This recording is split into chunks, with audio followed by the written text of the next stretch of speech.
તો રાજ્યમાં નિવૃત્ત સૈનિકોએ સરકારના નિર્ણયને આવકાર્યો છે, ત્યારે શહીદ સહાય અને પુરસ્કારમાં ધરખમ વધારો કરવામાં આવ્યો છે।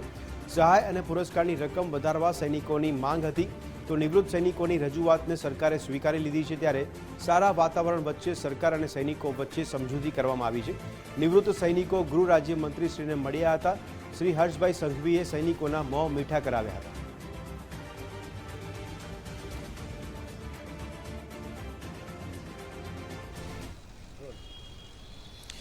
ભારતીય સરહદોના રખોપા કરતા આપણા જવાનો એ જવાન જ્યારે રિટાયર્ડ થઈ પોતાના વતન પરત ફરે છે ત્યારે તે પોતાની જિંદગી સ્વમાનભેર જીવી શકે એના માટે એક રકમ એમને અપાતી હોય છે, કેટલીક સરકારી સહાય અપાતી હોય છે। એ સિવાય અન્ય કેસોમાં દાખલા તરીકે યુદ્ધ થયું અથવા તો કોઈ મુઠભેડ થઈ એમાં કોઈ જવાન શહીદ થાય છે તો એના પરિવારને સહાય તરીકે સરકાર ઘણું બધું આપતી હોય છે। પરંતુ ગુજરાતમાં કેટલાક સમયથી આ જે સહાય અને પુરસ્કાર આપવામાં આવે છે તેમાં અન્યાયની લાગણી નિવૃત્ત સૈનિકો અનુભવતા હતા। તેને લઈ અને એક લડત શરૂ થઈ। લડત શરૂ કરનાર હતા માજી સૈનિક વિશાલભાઈ વાજા।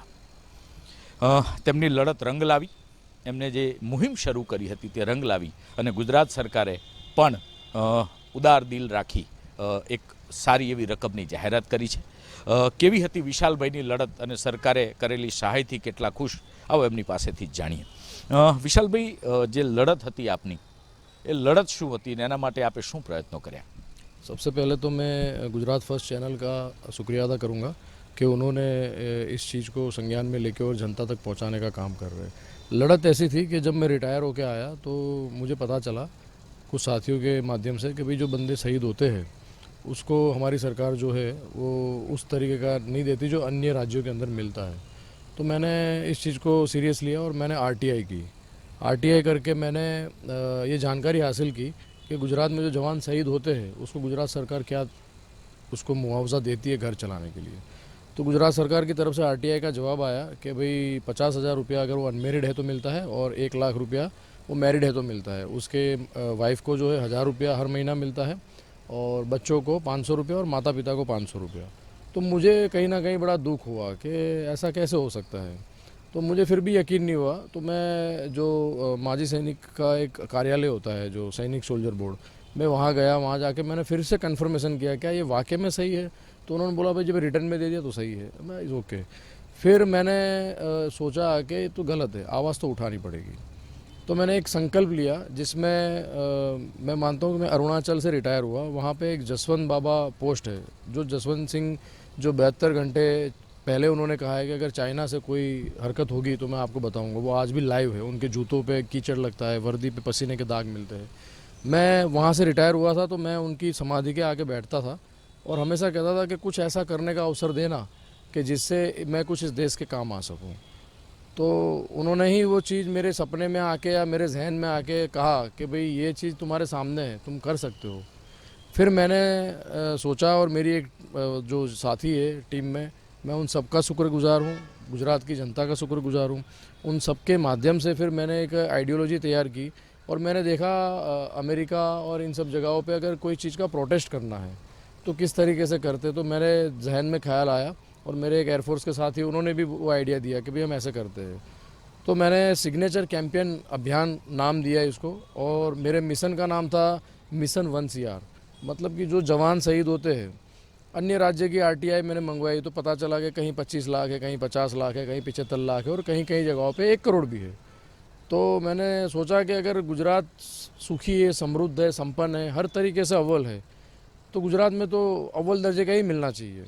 और इतनी तादाद में गुजरात के सोल्जर सेना में बहुत कम है, जब मैं भर्ती हुआ तब से देख रहा हूँ। तो फिर मैंने जो है संकल्प किया, 5 किलो मिट्टी मैंने जो है गुजरात की ली और वो मैं पिट्ठू के तौर पे लगाता था। एक तिरंगा लिया मैंने, 2 स्टैंडी ली जिसमें ये सारी वारदात लिखी थी और एक आरटीआई की कॉपी उस पर चिपकी हुई थी, आप लोगों ने देखा भी होगा। और मैं निकल गया 26 जनवरी के दिन सुबह प्रहलाद नगर गार्डन जो है वहाँ से मैंने ये मुहिम शुरू की। आपके जैसे सभी मीडिया कर्मियों का मैं धन्यवाद अदा करूँगा कि आज वो मुहिम जो है देर से ही सही लेकिन बहुत ही अच्छे मुकाम के साथ अच्छा रिजल्ट मैंने तो खैर 1 करोड़ की मांग की थी।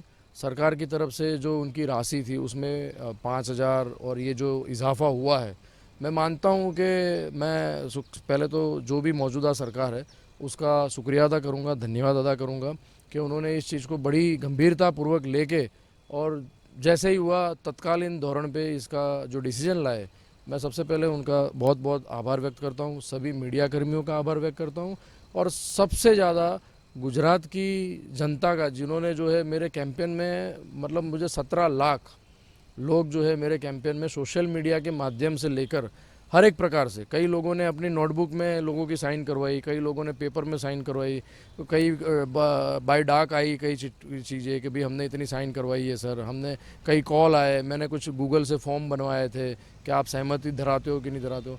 तो पक्का कहीं ना कहीं जो है सरकार ने ये सब चीज़ों का भी एनालाइज किया होगा कि भाई ये तो सही है।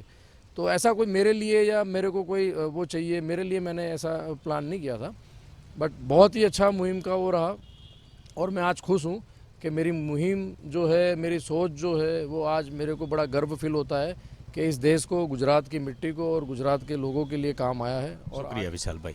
તો ભારતીય જવાન ક્યારેય રિટાયર્ડ નથી થતા, ક્યારેય એ છુટ્ટી રજા લઈને છુટ્ટીઓમાં ઘરે આવે તો પણ દેશ માટેની ચિંતા એમના દિલમાં હોય છે. વિશાલભાઈના દિલમાં પણ દેશ માટેની ચિંતા હતી, નિવૃત્ત જવાનો માટેની ચિંતા હતી અને એમના જે પરિણામો હતા એમાં સફળતા મળી છે. સરકારે તેમની વાતોને ગ્રાહ્ય રાખી છે અને એક જવાન શહીદ થાય તે સારી વાત તો ન કહી શકાય, પરંતુ દેશ માટે કામ આવેલા એ જવાનોના પરિવારને હવે પૂરતી રાહત અને મદદ પણ મળતી રહેશે.